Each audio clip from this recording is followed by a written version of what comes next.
Глава 2. Рид не любил неизвестности. Он двинулся к хижине. Думаю, лучше выяснить, в чем там дело. «Я туда не пойду», – решительно заявила Бек, продолжая стоять, где стояла, на бревне. Ладно. Рид скинул рюкзак с плеч.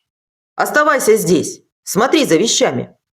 Он вынул цифровой фотоаппарат из бокового кармана своего рюкзака, сделал несколько снимков общим планом с моста, а потом перешел на другой берег.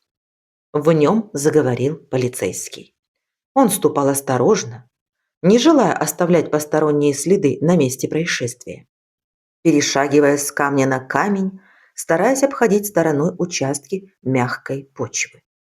Он еще несколько раз щелкнул фотоаппаратом, снял разбросанные по земле банки и картонные упаковки, оконный проем с выломанной рамой, обвалившуюся крышу веранды, раскуроченную кровать на берегу ручья. Поднырнув под просевший навес веранды, он оттолкнул в сторону болтающуюся на одной петле дверь и заглянул внутрь. Вторая кровать по-прежнему оставалась здесь, но находилась в таком же состоянии, как и первая. Настенные полки были разломаны в щепки, на полу валялись рваные обертки, остатки продуктов и ржавая лопата, по всей видимости, служившая здесь для туалетных дел. Сухая смесь для приготовления оладьев, просыпавшаяся из разодранного мешка, покрывала полупрозрачным белым слоем пол и полки. Под ногами у Рида лежали целлофановый пакет из-под хлеба, банка из-под колбасного фарша, скрытая и дочисто вылизанная, скомканная упаковка из-под вяленого мяса и канистра с водой, все еще полная. «Там есть кто-нибудь?» – крикнула Бек. Да, я. «Очень смешно!» Рид вышел из хижины. Бек осмелилась подойти достаточно близко, чтобы поднять с земли и внимательно рассмотреть пустую банку из-под бобов, зазубренные края которой выглядели так, словно ее вскрывали зубами или когтями. Внутри то же самое, сказал Рид. Должно быть медведь. Вот что бывает, когда оставляешь продукты, где попало. Вот почему нельзя оставлять продукты на месте стоянки. Их надо хранить высоко на деревьях в стороне от лагеря. На сей раз Бек слушала мужа, не пытаясь съязвить или возразить в ответ. Искореженная консервная банка в руке отбивала подобное желание. Но это заставляет предположить, что здесь кто-то был незадолго до нас, продолжал Рид. Все продукты свежие, словно принесены недавно. Возможно, ему не стоило говорить этого. Бек вздохнула, с размаху хлопнула себя ладонями по бедрам и развернулась кругом, всматриваясь в лес. «О, просто великолепно! И где же он сейчас?» Бек, «Похоже, твои грандиозные планы на отпуск рухнули». Бек, прекрати. Мы взрослые люди, разумные, интеллигентные. Мы столкнулись с проблемой. Отлично, в самую точку. Бек несколько раз глубоко вздохнула, убрала прядь рыжевато-каштановых волос с лица и спросила. Так что мы собираемся делать?» Мы берем себя в руки. «Я взяла себя в руки. Что мы собираемся делать?» Что ж, настал его звездный час. Он был здесь главным человеком, имеющим план действий. Рид глубоко вздохнул, стараясь выиграть немного времени. Мы тщательно обдумаем ситуацию. Слушай, через час начнет темнеть. Нам лучше заняться устройством стоянки. Бек склонила голову к плечу и уставилась на мужа недоверчивым взглядом. «Ты?» Да, мы останемся на ночь здесь. У нас нет времени идти обратно. «А если медведь вернется?» У нас есть лопаты, и в хижине еще одна. Мы зароем весь мусор, так что он не вернется.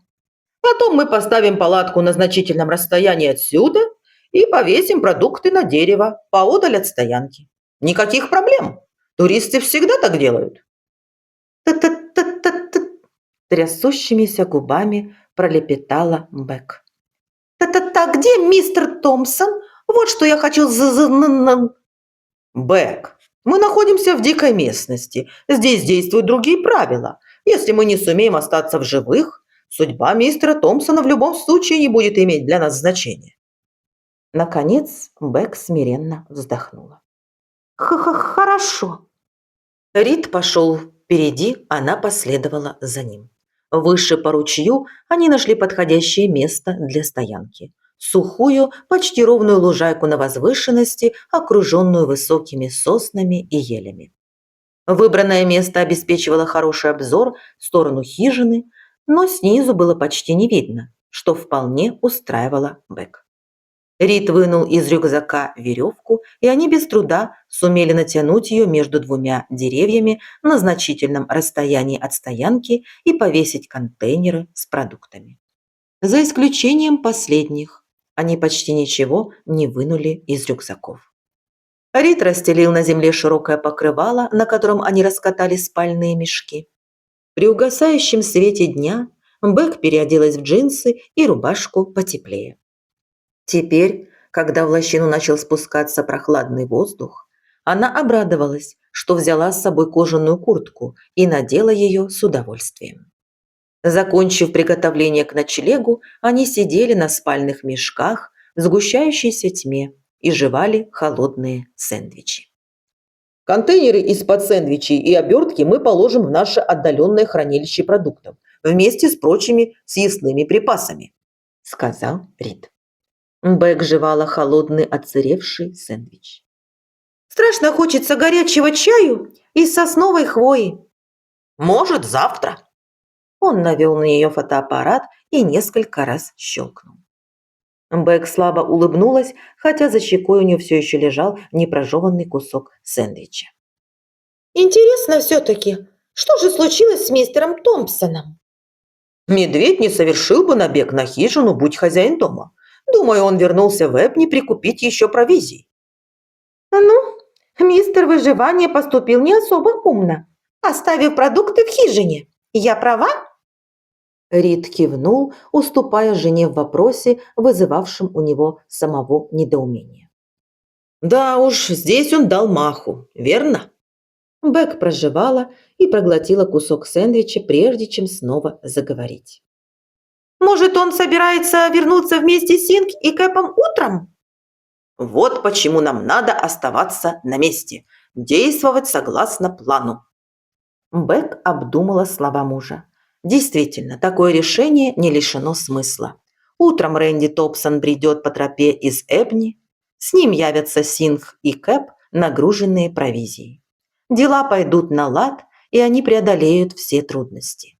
Она позволила себе вздохнуть с облегчением. Похоже, Рид контролирует ситуацию. Возможно, ей следует положиться на него. Возможно. Она лежала навзничь на спальном мешке, дожевывая последний кусок сэндвича. Верхушки деревьев сходились над головой, ограничивая круг темнеющего неба. Уже появились первые звезды. Бек пришлось признать, что эта часть приключения ей очень даже нравится. После того, как они заползли в спальные мешки и заснули, прошло явно не более получаса, когда Бек рывком села, поморгала, уставилась прямо перед собой и ровным счетом ничего не увидела. Она повернула голову, чувствуя движение глазных яблок, и сильно моргнула еще несколько раз, чтобы убедиться, что глаза у нее открыты. Где она? Вокруг царила такая кромешная тьма, что Бек пришлось напомнить себе, что она находится в лесу, близ ручья Лост-Крик над разоренной маленькой хижиной. Хижины она не видела, как не видела ни ручья, ни тропы. Она пошарила рукой по сторонам в поисках фонарика и нашла его в спальном мешке. Ну, давай, где там эта кнопка? Фонарик вспыхнул, на мгновение ослепив Бек. Окей, Щурясь от света, она могла рассмотреть деревья, окружавшие место стоянки. Могла разглядеть несколько кустов, папоротники, корни и камни, выхваченные лучом фонарика из беспросветного мрака. Что случилось с чудесным местом, которое она видела днем? С колдовским лесом, где эльфы, принцессы и доблестные рыцари переживали свои приключения и любовные романы, где крохотные жуки с прозрачными крылышками плавали в солнечных лучах. Очевидно, это было тогда, а сейчас стояла ночь. Внезапно она почувствовала себя одинокой и потерянной. Какие правила действуют здесь сейчас? Что ты делаешь? Бек вздрогнула. Она несколько раз глубоко вздохнула, схватившись рукой за сердце, и немного успокоилась. «Ты...» Она осеклась, не договорив, напугал меня. «Ну, ничего, просто смотрю». «Спи давай». Бек выключила фонарик. Теперь тьма показалась еще чернее прежнего, и она не видела ничего, кроме остаточных образов, всплывающих перед глазами. «Спи давай, девочка», — сказала она себе. «Это ночь. Такое бывает каждый день. Нет, каждую ночь. Каждые сколько там? 16 часов или около того? Нет, скорее каждые 8 часов, наступающих за 16 часами светлого времени суток. Во всяком случае, оно продолжается всего несколько часов». Она легла и закрыла глаза. Хруст. Бек застыла от ужаса, широко раскрыв глаза, но ничего не видя. «Ты слышал?» Рид не ответил. Она хотела толкнуть его в бок, но не стала. Звук повторился явственнее. Хруст ветки, шорох кустов, треск. Определенно треск сухого сучка на земле. Теперь она легко толкнула мужа. Что? Та-та-та-та, там кто-то ходит. Рид приподнялся на локте с раздраженным вздохом и прислушивался с полминуты. Он тоже услышал звуки движения в кромешной тьме внизу, где-то в лощине. Шелест листьев, глухой стук, удар тяжелого деревянного предмета о землю. «Это живая природа», — сказал он себе. Это живая природа, Прошептал он. ну там олень, лось, ну что-нибудь такое. Медведь? Ну, возможно, и медведь. Звери часто выходят на поиски пищи по ночам. Здесь нет ничего странного. А если там медведь? Упорствовала она. Он ищет пищу, помнишь? Если он и пойдет куда-нибудь, то только к хижине, чтобы подъесть, что осталось. Он даже не знает, что мы здесь. Несколько мгновений они молчали, затаив дыхание. «О, нет!» – прошептал Рид. Что? «Я забыл унести контейнеры с сэндвичами со стоянки. Они остались здесь». Может, они ничем не пахнут? Воздух по ночам спускается вниз, а мы находимся на возвышенности, то есть ветер дует с нашей стороны. Но потом шум внизу прекратился, и наступила тишина. Рид заговорил первым. «Полагаю, все кончилось». Он снова лег. Бек еще несколько мгновений сидела, потом откинулась назад и подтянула спальный мешок к подбородку. Она лежала сначала на спине, потом на одном боку, потом на другом. Наконец она прошептала. Ты спишь? «Нет!» – громко ответил Рид. Как ты? «Я в порядке». Я тоже. «Похоже, ты напугана». Нисколько. А ты? «Нет, только не я». Ты не спишь. Он вздохнул и поворочился. «Ты меня разбудила». Она снова почувствовала раздражение. Я правда не боюсь. Я могу держаться ничуть не хуже тебя. Ну, он лично не боялся нисколько. Знаешь что, Бек? Единственные существа здесь, которые боятся темноты, Это мы с тобой. Все остальные животные разгуливают в темноте без проблем, а мы напуганы до смерти. О, так мы напуганы до смерти. Я говорю сейчас от лица группы. Мы с тобой команда, мы... О, так мы команда? Тогда скажи мне вот что. Какая команда имеет здесь преимущество? Я имею в виду, кто на чьей территории находится. Звери ничего не имеют против нас, они просто занимаются своими делами. Снова шум, звуки движения. Кажется, оно возле хижины. Прошептала Бек. Хижина в той стороне. Какой? Вон в той. Я не вижу, куда ты показываешь. Короче, просто не двигайся с места и... Ничего подобного они никогда прежде не слышали. Звук был такой отчетливый, такой громкий, что Риду, хотя и знавшему, что он доносился снизу, из лощины, показалось, будто он раздался совсем рядом. Он походил на горестный, исполненный муки вой женщины, рыдающей над телом возлюбленного. Голос поднялся до протяжного пронзительного вопля, задрожал, потом упал до глухих рыданий, а потом оборвался. Тишина. Треск. Хруст. Что бы за существо там ни выло, оно поднималось из лощины. Женщина снова зарыдала.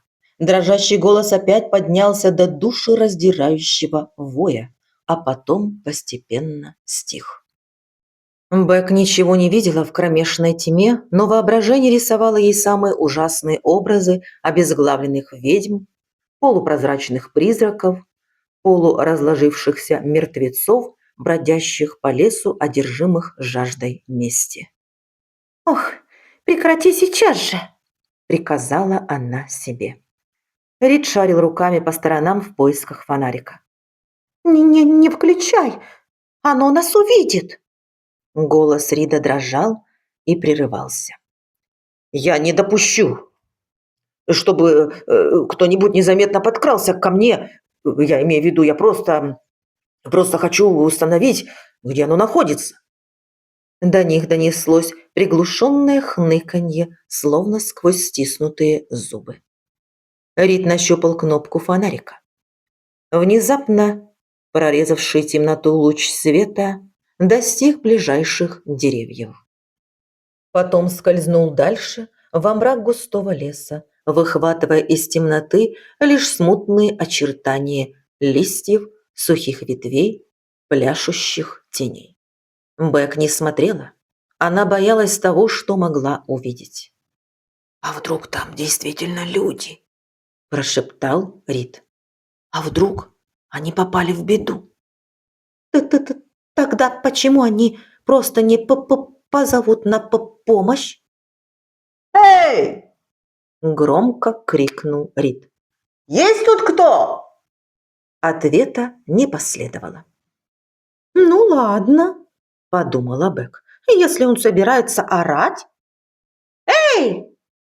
С вами все в порядке?» Ни звука. Они ждали, напряженно прислушивались. Неужели существо прячется? Не думаю, что кричала женщина», – прошептала Бек.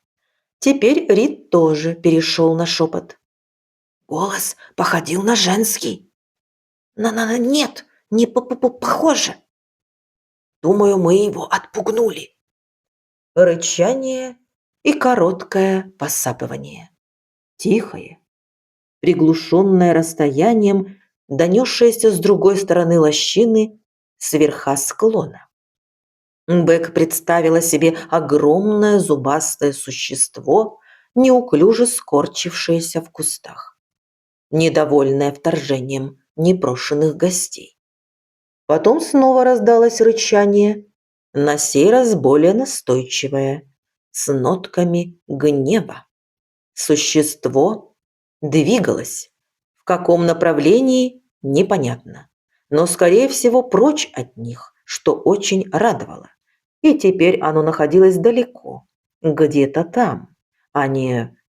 Рид тихо фыркнул. Бэк сочла смешок совершенно неуместным. Чего ты смеешься? Это шутка. Почему-то она не была готова принять такую версию. Это шутка. Настойчиво повторил Рид. Кэп и Рэнди Томпсон пытаются напугать нас. Почему ты так уверен? Ну, это очевидно. Все знали, что мы приедем сюда за день до Кэпа и Синг. Томпсона не оказалось на месте, а потом мы начали слышать дурацкие звуки в лесу.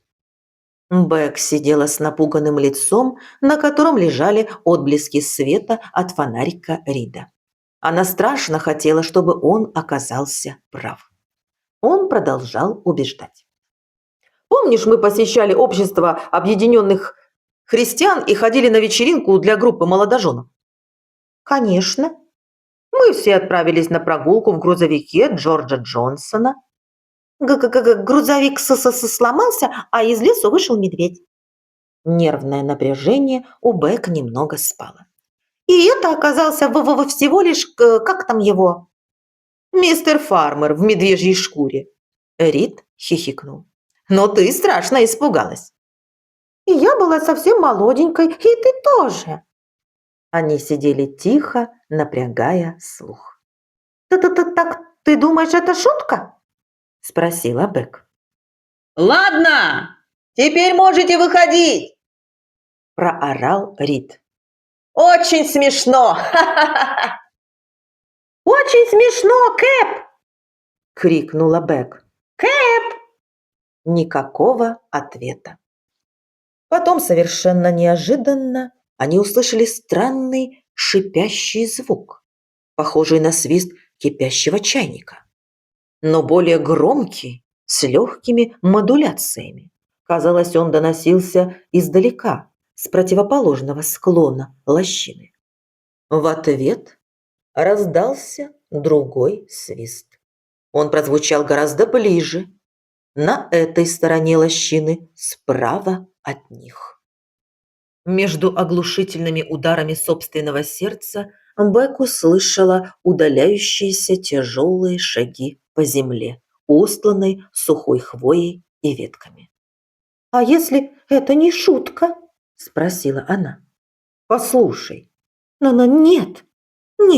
Что, если это действительно Кэп и мистер Томпсон, но они испытывают нас, стараются объяснить что-то или показать, как может шутить с человеком воображение в темноте, в лесу, среди ночи? Рид на мгновение задумался. Типа моделирование ситуации? Да, чтобы показать нам, как просто впасть в панику и начать действовать неправильно.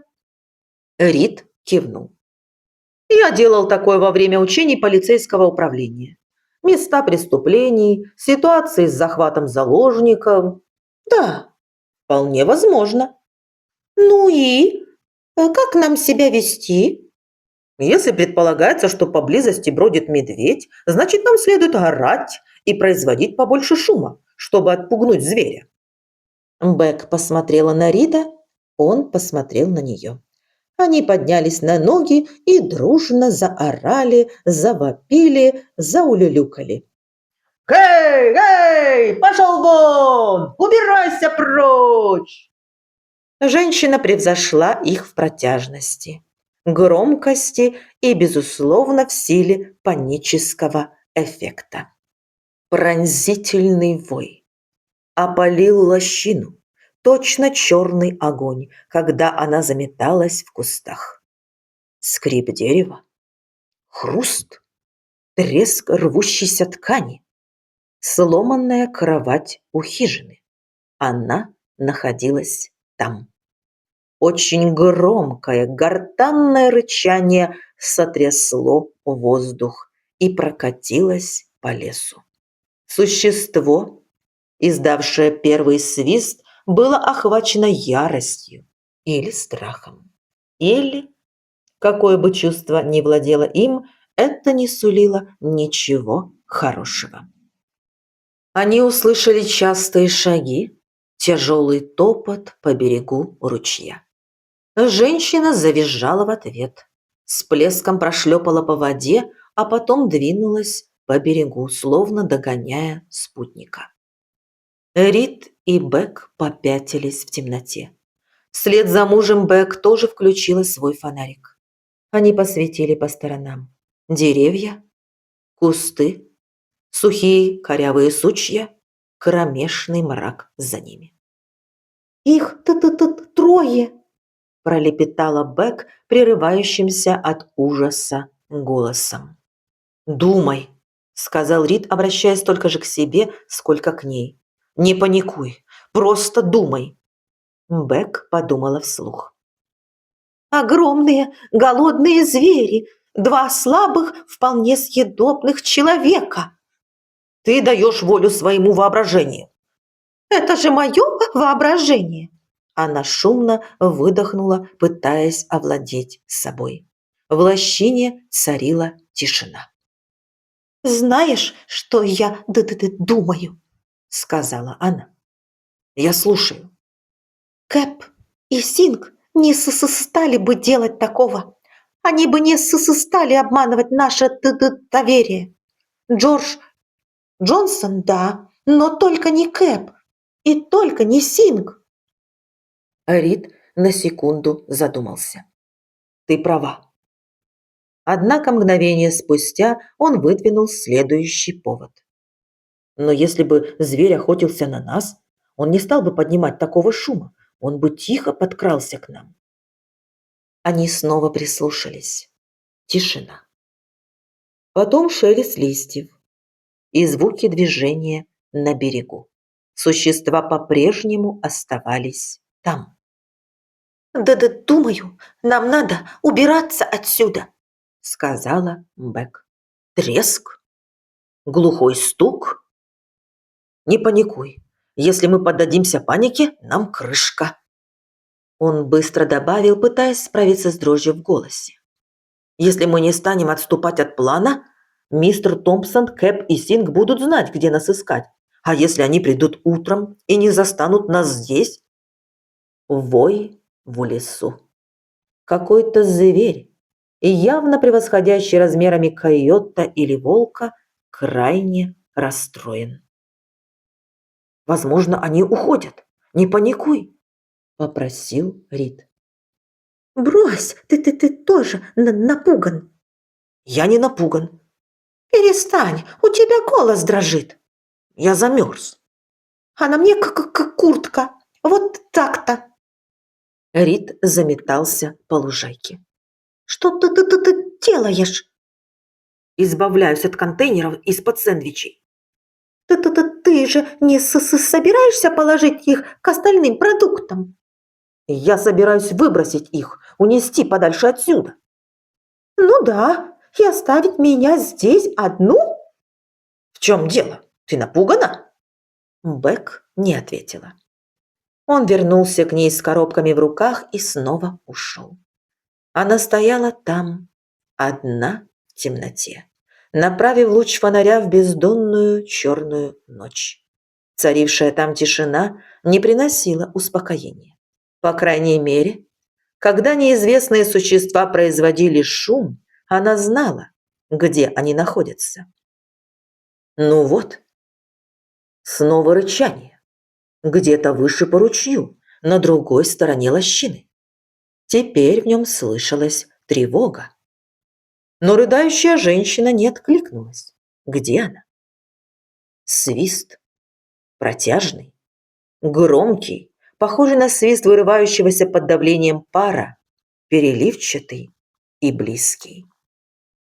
Бек направила луч фонарика в сторону, откуда раздался свист.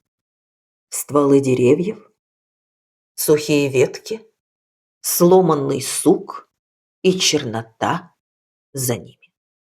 Что за... Она почуяла какой-то запах, принюхалась, повернувшись сначала в одну сторону, потом в другую. Отвратительная вонь, напоминающая кислый запах давно немытого тела или какой-то тухлятины. Рит, ты чуешь запах? Никакого ответа. Рит!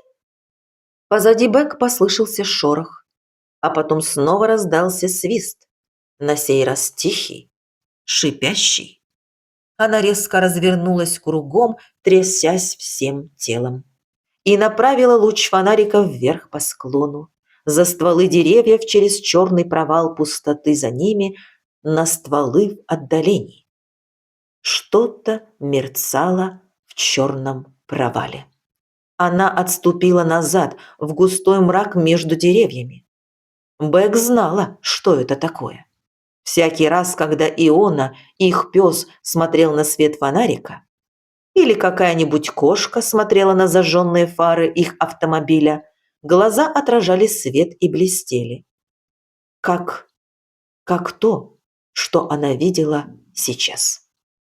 Два огромных глаза, похожих на серебристо-зеленые фары, медленно плыли в темноте.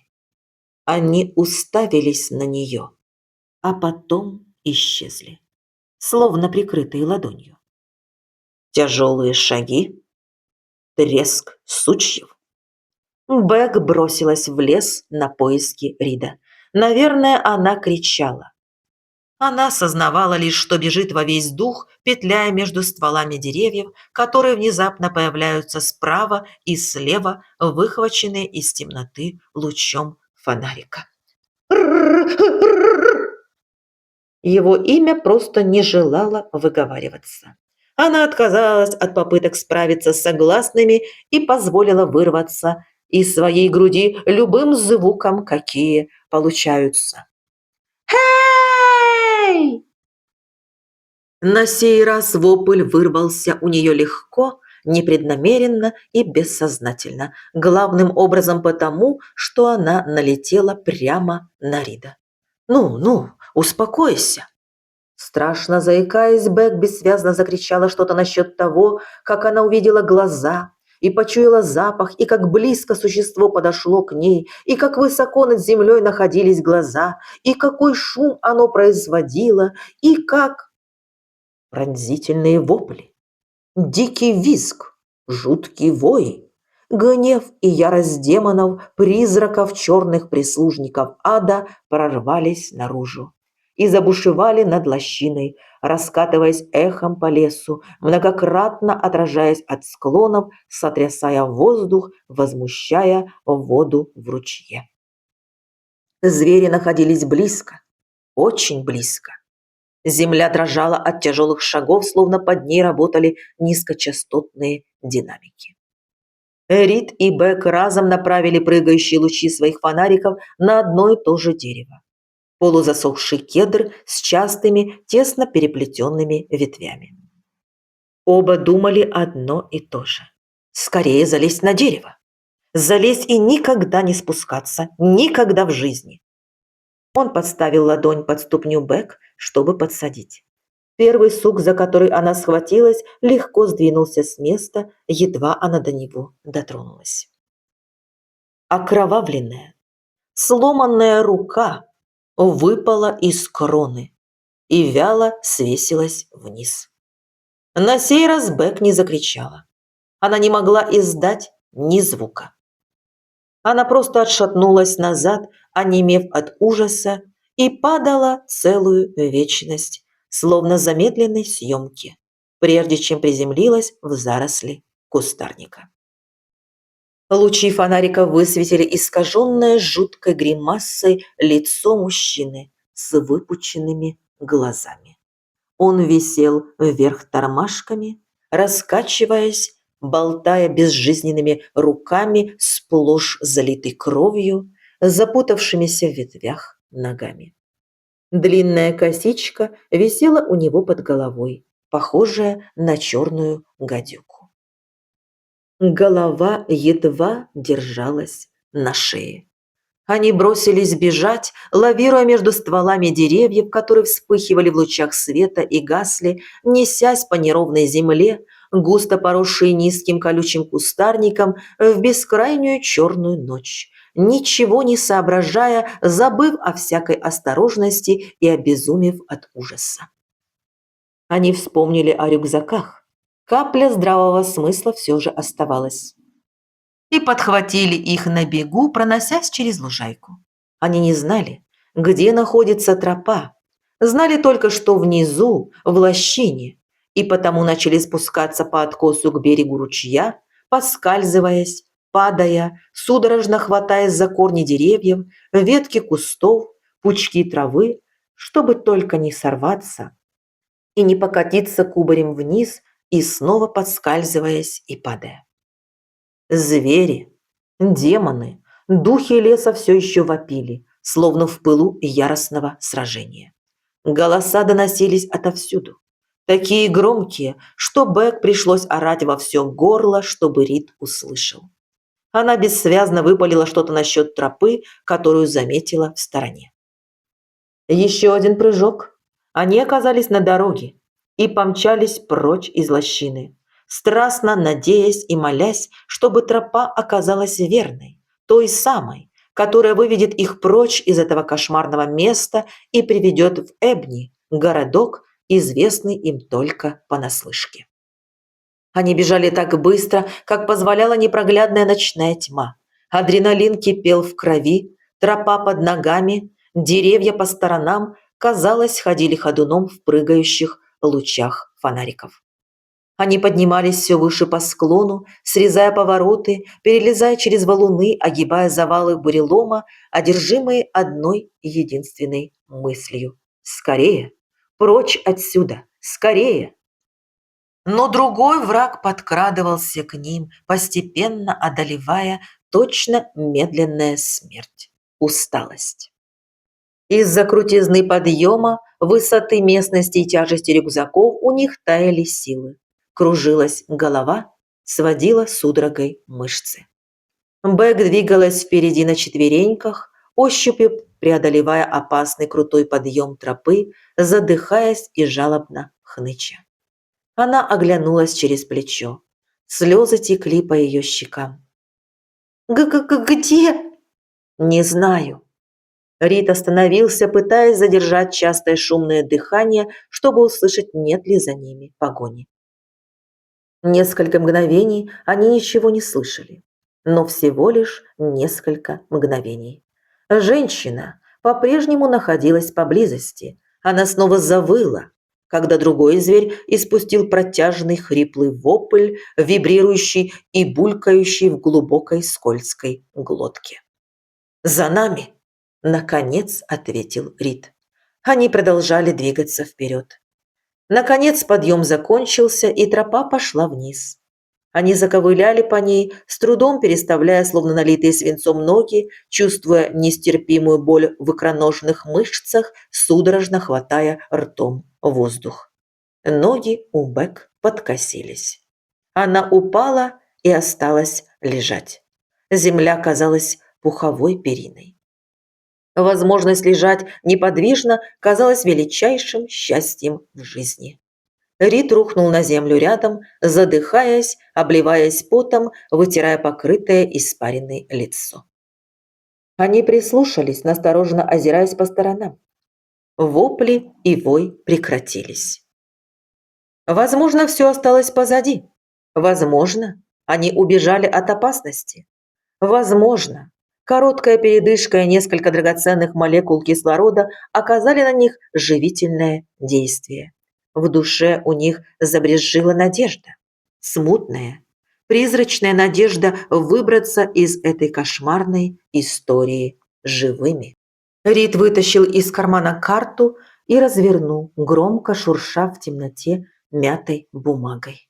«Тише, тише!» – взмолилась Бек. «Хочу посмотреть, где мы находимся и куда направляемся». Он посветил фонариком на карту, развернул нужной стороной вниз и стал искать на ней знакомые места.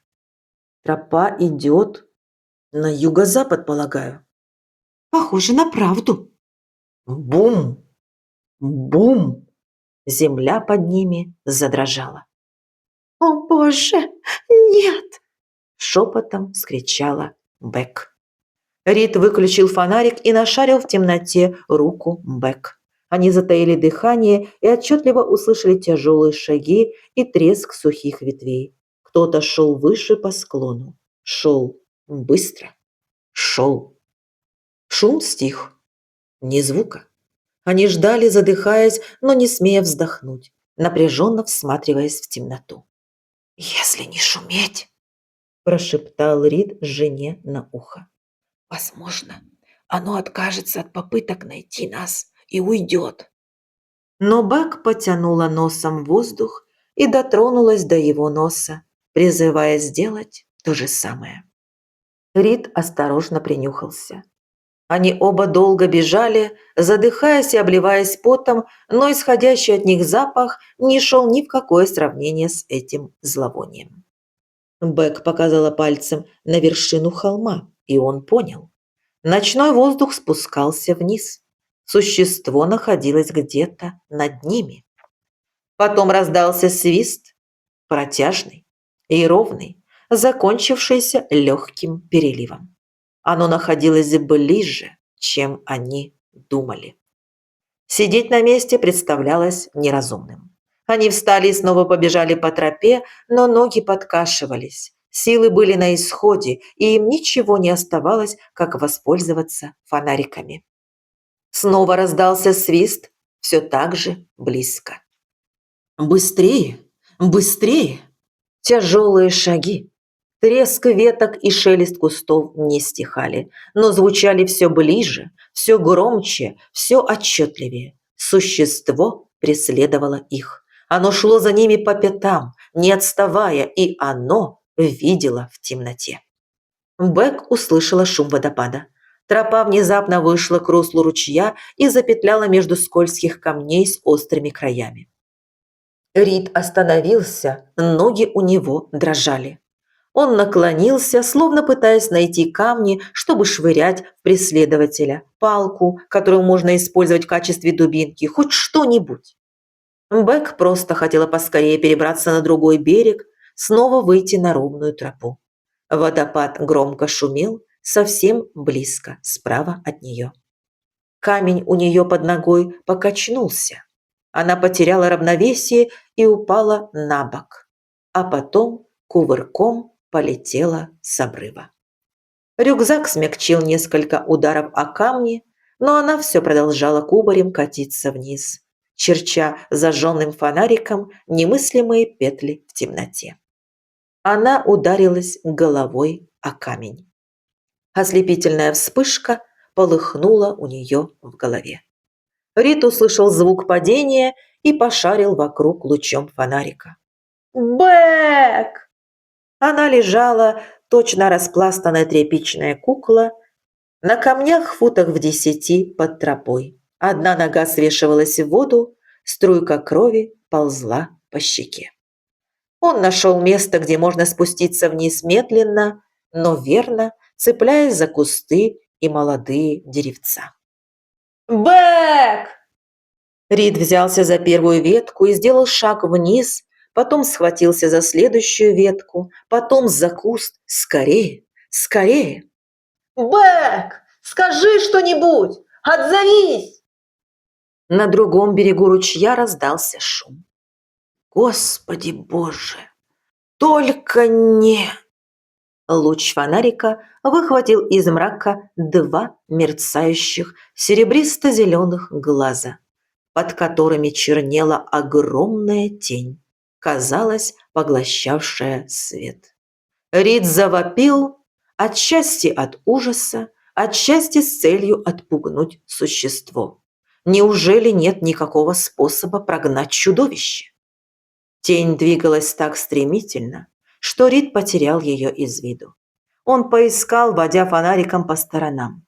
Луч на мгновение высветил жуткую картину.